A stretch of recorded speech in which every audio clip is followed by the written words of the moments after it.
يا أيها الذين آمنوا كتب عليكم الصيام كما كتب على الذين من قبلكم لعلكم تتقون.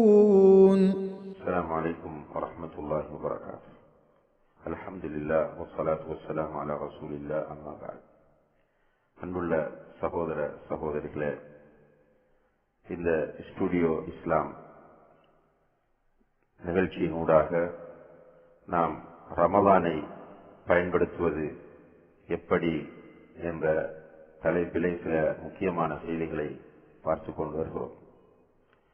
அந்த வகையிலே ரமலானை நாம் பயன்படுத்தும் போது நம்முடைய ஈமானை அதிகரிப்பதற்கான ஒரு நல்ல வாய்ப்பாக அதை நாம் பயன்படுத்த வேண்டும். ரமலானை நம்முடைய ஈமானை அதிகரிப்பதற்கான வாய்ப்பாக பயன்படுத்துவதற்கான நிறைய அமல்களை இஸ்லாம் நமக்கு காட்டி தந்திருக்கிறது. அதிலே பிரதானமான ஒரு அமல் தான் நோன்பாக இருந்து கொண்டிருக்கிறது. நோன்பை பொறுத்தவரையில் கண்ணியத்திற்குரிய சகோதர சகோதரிகளை, ரமலான் மாதத்தை அடைந்து கொள்ளக்கூடிய பருவ வயதுள்ள, புத்தி சுவாதீனம் உள்ள அனைத்து முஸ்லிம்களும் இந்த நோன்பை நோக்க வேண்டும். நோன்பை விடுவதற்கு சிலருக்கு இஸ்லாம் சலுகை வழங்கி இருக்கிறது. உதாரணமாக, நோயாளிகள் ரமலானில் நோன்பை விட்டுவிட்டு பிறகு அவர்கள் நோன்பை கலா செய்து கொள்ள வேண்டும். அதே போன்று பிரயாணத்தில் இருப்பவர்கள், நோயாளிகள், அதே போல வயோதிபர்கள்,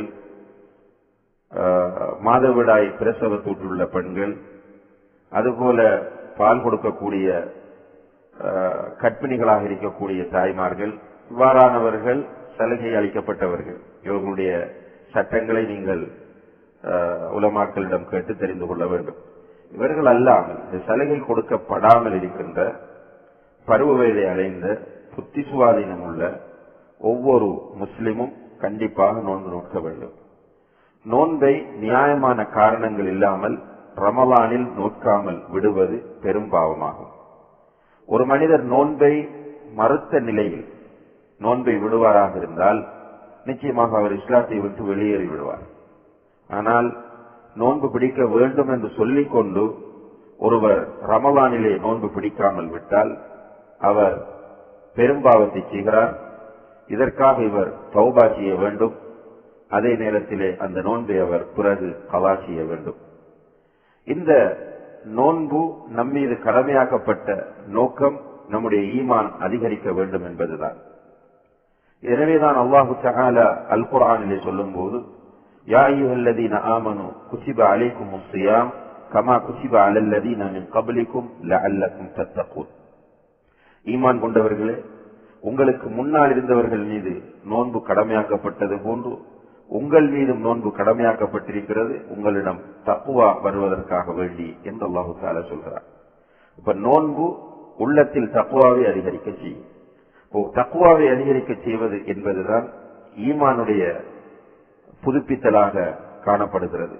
ஆனால் இன்றைக்கு நோன்பு நோக்கக்கூடிய நிறைய பேர் ஈமானை, தக்வாவை அதிகரிக்கக்கூடிய நிலையில் நோன்பு நோற்பதில்லை. நோன்பு வெறும் ஒரு சடங்காக நம்மால் நோக்கப்படக்கூடிய ஒரு நிலையை பார்க்கிறோம். சஹருடைய வேளையில் எழுந்திருக்கிறார்கள், நிறைய சாப்பிடுகிறார்கள், பிறகு சிலர் மஸ்ஜிதுக்கு சென்று தொழுவார்கள். அதிலும் குறிப்பாக நோன்பு ஆரம்ப பத்தில் நீங்கள் பார்த்தால் ஃபஜ்ர் தொழுகைக்காக மஸ்ஜிதுக்கு செல்வார்கள். இரண்டாவது பத்தாகும் போது மஸ்ஜிதிற்கு வருகிற எண்ணிக்கை குறைந்துவிடும், வீட்டிலே தொழ ஆரம்பிப்பார்கள். எப்படியோ ஃபஜ்ருக்கு பிறகு தூங்க ஆரம்பித்து விடுவார்கள். சிலர் புஹர் நேரம் வரைக்கும் தூங்குவார்கள், சிலர் அதிகமான நேரங்கள் தூங்குவார்கள். பிறகு அவர்கள் எழுந்திருந்தால் இஃப்தாருக்கு ரெடியாகிற நேரமாகிவிடும். எனவே இஃப்தாருக்கு தயாராகுவார்கள். இஃப்தாரை அவர்கள் விதவிதமான உணவுகளை கொண்டு அலங்கரித்து நிறைய சாப்பிட்டு நோன்பு திறப்பார்கள்.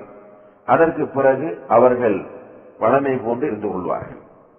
இப்படி நோன்பை அவர்கள் எதிர்கொள்கிற காரணத்தினால் ரமலான் முடியும் போது ஈமான் அதிகரித்து காணப்பட வேண்டிய ஒரு முஸ்லிமுடைய நிலை அவன் ரமலானில் இருந்தது, ரமலானுக்கு முன்னர் இருந்ததை விட ஒரு மோசமான நிலைக்கு செல்கிறான். அதனால் தான் நம்முடைய சமுதாயத்தில் நோன்பு நோக்கிற நிறைய பேர் நீங்கள் பார்த்தால் ஷவ்வால் குறை தென்பட்டதும் சிலர் பெருநாளைக்கு ரெடியாகிறாங்க. எப்படி ரெடியாகுவார்கள்? Clean shave. அதாவது ஈமான் அதிகரித்திருக்கிற ஒருவர் அல்லாஹ்வுடைய தூதரை பின்பற்றுவதற்கு ஆசைப்பட வேண்டும். அவருடைய உள்ளத்தில் தக்வா அதிகரித்திருக்கும். எனவே சுன்னாவை அவர் ஹயாத்தாக்க வேண்டும். இப்போ குறைந்தது இந்த தாடியை வளர்க்க முடியாத ஒரு நிலைக்கு அவர் போகிறார் என்றால் அவருடைய ஈமான் அதிகரித்திருக்கிறதா குறைந்திருக்கிறதா? உண்மையிலே ஈமான் அதிகரித்திருந்தால் அவர் தாடியை வைப்பார். இது போக இன்னும் பலரை நீங்கள் பார்க்கலாம். பெருநாள் தொழுகை முடிய ஜாஹிலியத்தான காரியங்களிலே ஈடுபடுவார்கள். பெண்கள் ஆண்கள் எல்லோரும் ஒன்று சேரக்கூடிய இடங்களுக்கு போவார்கள். இன்னும் சில சகோதரர்களை நீங்கள் பார்த்தால் சினிமா தியேட்டர்களுக்கு போய் வளமையாக போனிலும் கம்ப்யூட்டரிலும் டெப்பிலும் சினிமா படங்களை பார்த்து கொண்டிருந்தவர் பெருநாளைக்கு ஸ்பெஷலாக தியேட்டருக்கு சென்று படம் பார்க்கிற நிலையை நாம் பார்க்கிறோம். ஏனென்றால் இவைகள் எல்லாம் ஈமான் பலவீனம் அடைந்திருக்கிறது என்பதற்கான அடையாளங்களை தவிர கூடியிருக்கிறது என்பதற்கான அடையாளம் அல்ல. ரமலானில் 29 நாட்கள் 30 நாட்கள் ஒருவர் நோன்பு நோக்கிறார் என்றால் நிச்சயமாக தர்க்க ரீதியாக அவருடைய ஈமான் அதிகரிக்க வேண்டும். ஆனால் ஈமான் அதிகரிக்கவில்லை எனும் போது நோன்பை அவர் சரியான முறையில் நோக்கவில்லை. எனவேதான் ரசூல் ஸல்லல்லாஹு அலைஹி வஸல்லம் அவர்கள் சொல்கிறார்கள், மல்லம் யதஅ கௌல ஸூர் வல் அமல பிஹி ஃபலைஸ லில்லாஹி ஹாஜத்துன் ஃபீ அன் யதஅ தஆமஹு வ ஷராபஹு. யார் ஒருவர் ஹராமான பேச்சுக்கள் பேசுவதையும் ஹராமான செயல்களில் ஈடுபடுவதையும் விடவில்லையோ அவர் பசியோடும் தாகத்தோடும் இருப்பதில் அல்லாஹுக்கு எந்த தேவையும் இல்லை. இப்ப நோன்பு நோற்பது என்பது வெறுமனே சஹருக்கு எழுந்திருந்து சஹர் சாப்பாட்டை சாப்பிட்டு விட்டு பிறகு சூரியன் மறைந்தவுடன் நோன்பு திறப்பதல்ல. நோன்பு நோற்பது என்று சொன்னால் ஒரு மனிதருடைய வாயும் வயிறும் நோன்பு நோற்பது போன்று அவருடைய கண்ணும் நோன்பிருக்க வேண்டும், அவருடைய காதும் நோன்பிருக்க வேண்டும், ஏன் அவருடைய சிந்தனையும் நோன்பிருக்க வேண்டும்.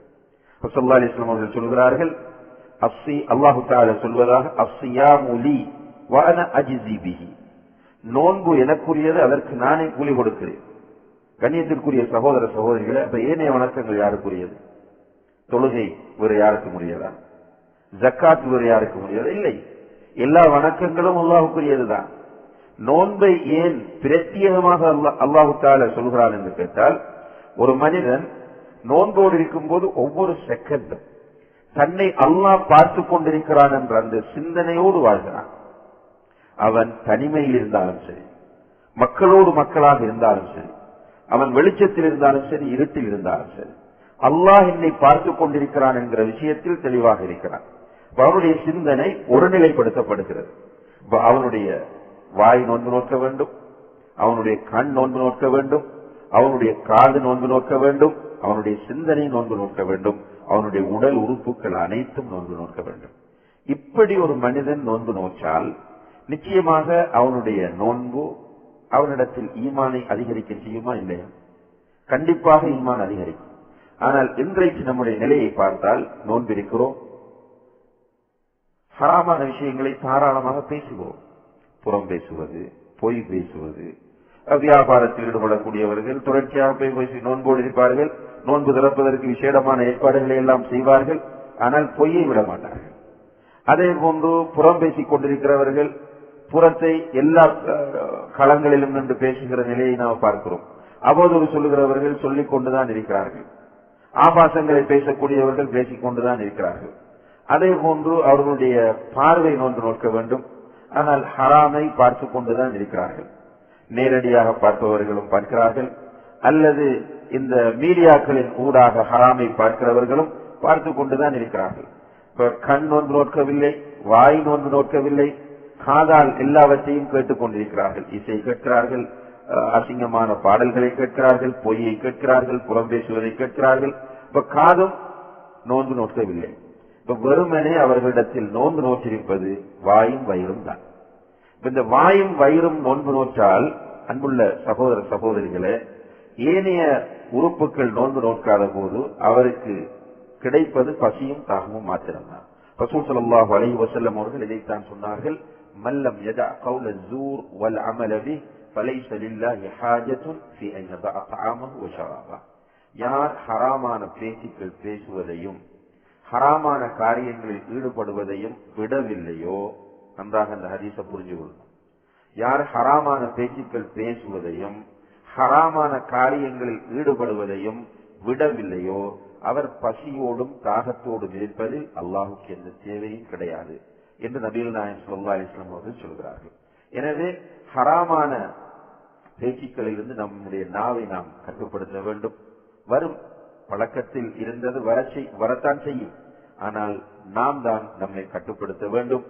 எப்படி குடிக்காமல் சாப்பிடாமல் மனதை கட்டுப்படுத்துகிறோமோ அதே போன்று ஹராமானவற்றை பேசாமல் நம்முடைய நாவை கட்டுப்படுத்த வேண்டும். ஹராமானவற்றை பார்க்காமல் கண்ணை கட்டுப்படுத்த வேண்டும். ஹராமானவற்றை கேட்காமல் காதை கட்டுப்படுத்த வேண்டும். இவ்வாறு ஒவ்வொரு உறுப்புகளையும் கட்டுப்படுத்தி இந்த ரமலானிலே நாம் நோன்பு நோற்றால் நிச்சயமாக நம்முடைய உள்ளங்களில் தக்வா வரும், நம்முடைய ஈமான் புதுப்பிக்கப்படும். இதுதான் இன்றைக்கு நமக்கு தேவையாக இருக்கிறது. எனவே அன்புள்ள சகோதர சகோதரிகளே, அல்லாஹ்வின் நல்லடியார்களே, இந்த ரமலானிலே நாம் நோன்பு நோக்கின்ற நேரத்தில் சரியான முறையில் அல்லாஹ் விரும்பக்கூடிய விதத்தில் இந்த நோன்பை நோற்பதற்கு நாம் முயற்சி செய்ய வேண்டும். எல்லாம் வல்ல அல்லாஹு தஆலா அதற்கு நம் அனைவருக்கும் தௌஃபீக் செய்வானாக. வஸ்ஸலாமு அலைக்கும் வரஹ்மத்துல்லாஹி வபரகாத்துஹு.